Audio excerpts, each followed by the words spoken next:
السلام علیکم احباب، میں ہوں سعود عثمانی اور یہ میرا چینل جو سنجیدہ اور معیاری ادب اور صحافت کے لیے بنایا گیا ہے۔ آپ سے درخواست ہے کہ اس چینل کو سبسکرائب بھی کر لیجئے اور بیل آئیکن پر پریس بھی کر لیجئے تاکہ آپ کو تازہ ترین نوٹیفیکیشنز آپ کو آتے رہیں۔ اسی طرح سوشل میڈیاز پر میرے جہاں جہاں اکاؤنٹس موجود ہیں، فیس بک پر، انسٹا پر اور ایکس پر، ان کو بھی فالو کر لیجیے گا، میں شکر گزار ہوں۔ دوستو، آج پیر کا دن ہے، 27 جولائی 2026، اور آپ کو معلوم ہے پیر اور جمعرات کا دن میرا کالم کا دن ہوتا ہے۔ میرے کالم کا مستقل عنوان ہے دل سے دل تک، اور آج کا عنوان بڑا خاص ہے۔ ہندوستان میں جو نوجوانوں کی جین زی کی جو تحریک اٹھی ہے اور جس کا سلسلہ ابھی رکا نہیں، اس کے حوالے سے یہ کالم ہے، اور اس کا نام ہے، اس کا عنوان ہے گالی سے پیدا ہونے والی تحریک۔ میرا خیال ہے کہ تاریخ میں ایسی اور کوئی مثال نہیں ملے گی کہ کسی برے لقب یا گالی سے کسی تحریک نے جنم لیا ہو اور وہ اتنے ملک گیر پیمانے پر مقبول بھی ہوئی ہو اور نوجوانوں کے دلوں کی دھڑکن بھی بن گئی ہو۔ ہم اس کے پس منظر کی طرف آتے ہیں، لیکن سب سے پہلے اس کے تازہ ترین نتائج کی طرف بات کر لیتے ہیں۔ تازہ ترین نتیجہ اس تحریک کا یہ ہوا ہے کہ دہلی، پٹنہ، کلکتہ میں مسلسل جو نوجوانوں کا احتجاج چل رہا تھا، اس دباؤ کے نتیجے میں مودی حکومت کے وزیر تعلیم دھرمیندر پردھان نے اپنے عہدے سے استعفیٰ دے دیا ہے، جو ان نوجوانوں کا سب سے بڑا مطالبہ تھا۔ اس کے بعد باقی مطالبات بھی ہیں جو میرا خیال ہے نسبتاً کم اہم ہیں اور حکومت کے لیے مان لینا نسبتاً آسان ہوگا۔ یہ استعفے کا مطالبہ سب سے مشکل مطالبہ تھا جو نوجوانوں کے دباؤ میں پورا ہو گیا۔ میں نے جو ابتدا میں کہا کہ شاید گالی سے پیدا ہونے والی یہ پہلی تاریخی تحریک ہوگی کہ جو اتنی کامیاب رہی ہے، اور اس کا پس منظر یہ ہے کہ 15 مئی 2026 کو ایک جعلی ڈگری کے مقدمے کی سماعت کرتے ہوئے سوریہ کانت، جو chief justice of supreme court کے چیف جسٹس ہیں بھارتی سپریم کورٹ کے، انہوں نے ایک ریمارک پاس کیا، اور وہ ریمارک یہ تھا کہ بہت سے بے روزگار نوجوان کاکروچ کی طرح ہوتے ہیں جو سسٹم میں، میڈیا میں، وکلا میں سب جگہ گھس جاتے ہیں اور پورے سسٹم کو، پورے نظام کو خراب کرتے ہیں۔ اب یہ جملہ ان کو اندازہ نہیں تھا کہ اس کا نوجوانوں میں اتنا بڑا رد عمل آئے گا، لیکن اس کا بہت بڑا رد عمل آیا۔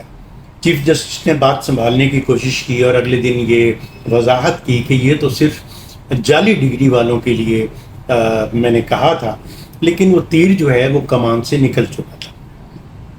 اور دوستو، آپ کو معلوم ہے کہ تیر کمان سے کب نکلتا ہے؟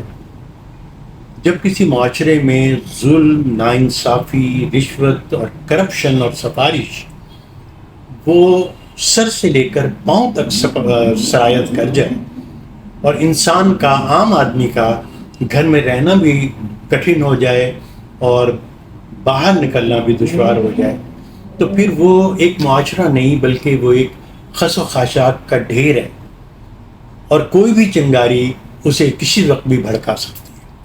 یہ مت بھولیے کہ ہمارا معاشرہ بھی ان تمام چیزوں میں سر سے پاؤں تک لتھڑا ہوا ہے۔ تو یہ صرف بات بھارت کی نہیں ہے، یہ ترقی پذیر ممالک کی نہیں ہے۔ اس آئینے میں ہمیں اپنا جائزہ لینے کی بھی بہت ضرورت ہے۔ تو 15 مئی کو chief justice supreme court of Bharat نے، سپریم کورٹ آف انڈیا نے یہ ریمارک پاس کیا، اور 16 مئی کو ابھیجت دیپکے، جو ایک جدید تعلیم یافتہ اور جدید اسٹریٹجک ٹول سے آراستہ نوجوان ہے، بوسٹن یونیورسٹی سے اس نے تعلیم بھی حاصل کی ہے، اس نے ایک ویڈیو بنائی، اس نے ایک سوشل میڈیا اکاؤنٹ بنایا ایکس پر، اور اس پارٹی کا نام رکھا کاکروچ پارٹی، اور کاکروچ کا لفظ طنزاً اس نے استعمال کیا چیف جسٹس کے حوالے کے مطابق۔ تو یہ کاکروچ پارٹی CJP کہلائی، یعنی کاکروچ جنتا پارٹی، اور یہ طنز سے جنم دینے والی یا گالی کے نتیجے میں پیدا ہونے والی پہلی تاریخ کی ابتدا تھی۔ اچھا، یہ جو پارٹی بنائی CJP ابھیجت دیپکے نے، وہ شاید اس کو خود ابھیجت کو بھی یہ اندازہ نہیں ہوگا کہ یہ پارٹی کتنی غیر معمولی مقبولیت حاصل کرے گی۔ دیکھتے ہی دیکھتے انسٹا پر اس کے فالوورز کی تعداد 1 کروڑ ہو گئی، اور 22 مئی 2026 تک یہ فالوورز 2 کروڑ تک پہنچ گئے۔ اور اتنی یہ غیر معمولی کامیابی تھی کہ یہ ابھیجت اور اس کے ساتھیوں کے لیے بھی شاید ناقابل یقین ہو۔ لیکن بات یہی ہے کہ خس و خاشاک کے ڈھیر میں کون سی چنگاری کس وقت چولہا بھڑکاتے کچھ کہا نہیں جا سکتا۔ اب یہ جو موجودہ پس منظر ہے، جو جنتر منتر پر احتجاج ہو رہا ہے نوجوانوں کا، جین زی کا، اس کا پس منظر کیا ہے؟ سب سے پہلے تو جنتر منتر کے حوالے سے یہ سمجھ لیجیے، میرا 2005 میں ایک بار راجستھان جانا ہوا تھا، تو وہاں ستمبر 2005 میں ہم نے وہ عمارت دیکھی جسے جنتر منتر کہا جاتا ہے، اور جو 1732 میں جے پور کے راجا جے سنگھ سوائی دوم نے بنوائی تھی، اور یہ بنیادی طور پر ستاروں اور سیاروں کے اجرام فلکی جنہیں کہتے ہیں، رصدگاہ جسے کہا جاتا ہے، کہ یہ آسمان کے مشاہدے کے لیے بنائی گئی تھی۔ اور ایسی 5 عمارتیں راجا جے سنگھ نے بنائی تھیں، ان میں سے ایک میں نے دیکھی ہے جو جے پور میں ہے، لیکن اس طرح کی 4 اور عمارتیں بھی تھیں۔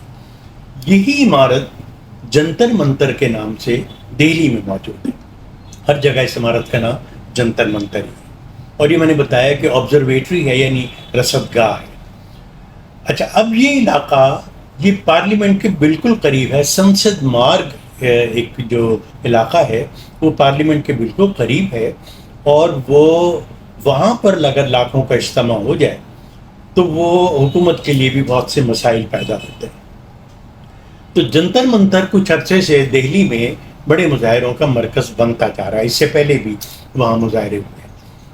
چنانچہ جب یہ تازہ ترین واقعہ ہوا، اور وہ تازہ ترین واقعہ کیا تھا؟ وہ یہ تھا کہ ہندوستان میں نیٹ NEET کے نام سے میڈیکل کالجوں میں داخلے کا سرکاری ٹیسٹ ہوتا ہے۔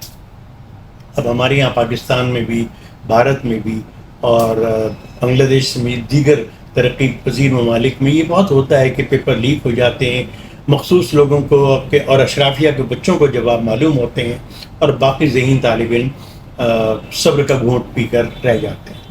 تو عام آدمی بھی اسے معمول سمجھتا ہے، اور طالب علم بھی خون کے گھونٹ پی لیتے ہیں اور اسے مقدر سمجھ لیتے ہیں۔ لیکن اس بار ایسا نہیں ہوا۔ یہ جو پیپر لیک ہوا، اور جس کی تصدیق بھی ہو گئی کہ پیپر لیک واقعی حقیقت ہے، اس ایشو کو CJP نے اٹھا لیا، اور اس نے مطالبہ کیا کہ وزیر تعلیم استعفیٰ دیں۔ اس پیپر لیکس کے نتیجے میں ان کا دعویٰ ہے کہ 12 لڑکوں نے خودکشی کی ہے، ان خودکشی کرنے والے بچوں کو معاوضہ دیا جائے، تعلیمی نظام ٹھیک کیا جائے، اور آئندہ اس طرح کا کوئی واقعہ نہ ہو۔ اس میں سب سے مشکل مطالبہ حکومت کے لیے استعفے کا تھا، لیکن وہ ہو گیا۔ تو یہ پہلا مطالبہ، بڑا مطالبہ منظور۔ اب ہوا یہ کہ جب یہ سارا ہجوم جمع ہوا اور لاکھوں طالب علم وہاں جمع ہو گئے، اور سنسد مارچ کے نام سے پارلیمنٹ کی طرف مارچ کرنے لگے، تو پولیس نے انہیں روکا۔ دہلی پولیس وہاں موجود تھی، اور اس نے انہیں روکا، اور بڑی بے رحمی سے بچوں پر، جن میں لڑکیاں بھی شامل تھیں، ان پر لاٹھی چارج کیا۔ واٹر کینن کے پانی کی جو گن ہوتی ہے، اس سے پانی پھینکا گیا، اور ساری کوشش یہ تھی کہ یہ ہجوم منتشر ہو جائے۔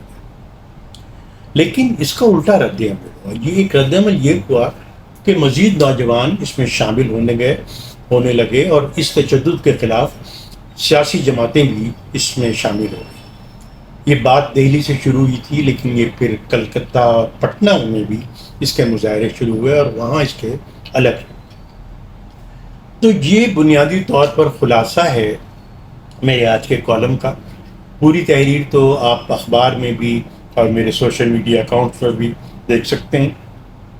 یہاں چونکہ ویڈیو مختصر بنائی گئی ہے، تو میں نے اس کا خلاصہ آپ کو بتایا، اور خلاصہ آج کے کالم کا یہ ہے کہ میرے نزدیک، میرے خیال میں، یہ پہلی تحریک ہے جو کسی برے لقب یا گالی کے نتیجے میں پیدا ہوئی ہے اور بظاہر کامیاب نظر آتی ہے۔ اب یہ دائرہ کتنا پھیلے گا، کتنے ملکوں میں، کتنے شہروں میں جائے گا، اس کا فیصلہ مستقبل کرے گا۔ اپنا خیال رکھیے گا۔ آج کا کالم یہی تھا۔ اگر آپ کو یہ ویڈیو پسند آئی ہو تو برائے کرم اسے شیئر بھی کر لیجئے، اس پر کمنٹ بھی کیجئے اور اسے پھیلانے میں میری مدد کیجئے۔ بہت شکریہ۔ اللہ حافظ۔